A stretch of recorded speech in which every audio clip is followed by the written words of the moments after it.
J'ai une vision de la vie qui a en quelque sorte évolué. Il y a un avant et un après.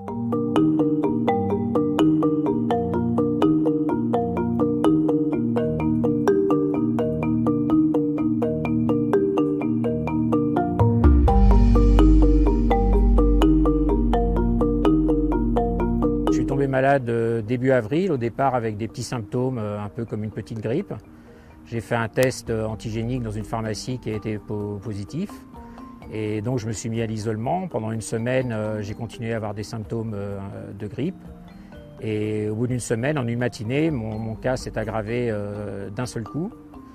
Et donc j'ai fait appeler les pompiers qui m'ont emmené à l'hôpital où on m'a rapidement placé dans le coma et intubé. Cette période après le réveil en réa, je ne suis pas le seul à avoir connu ça. C'est vraiment une période qui est psychologiquement absolument atroce. J'ai développé ce qu'on appelle des délires de persécution qui sont dus à la fois au Covid et au coma artificiel et aux médicaments qui sont psychotropes qui sont utilisés durant ce coma. Durant le coma, j'ai eu des nerfs qui ont été compressés, comprimés, et ces nerfs dirigent les jambes et les pieds.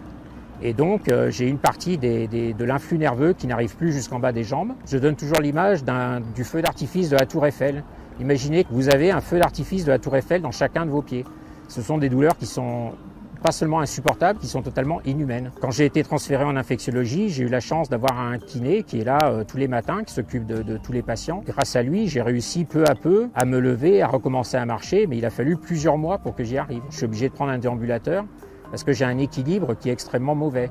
L'équilibre est fait par les yeux, l'oreille interne et par les sensations qu'on a dans les jambes et les pieds. Et moi, j'ai des sensations qui sont totalement erronées au niveau des pieds. Donc, dès que le sol n'est pas plat, je peux très facilement tomber à l'arrière et avoir un accident grave.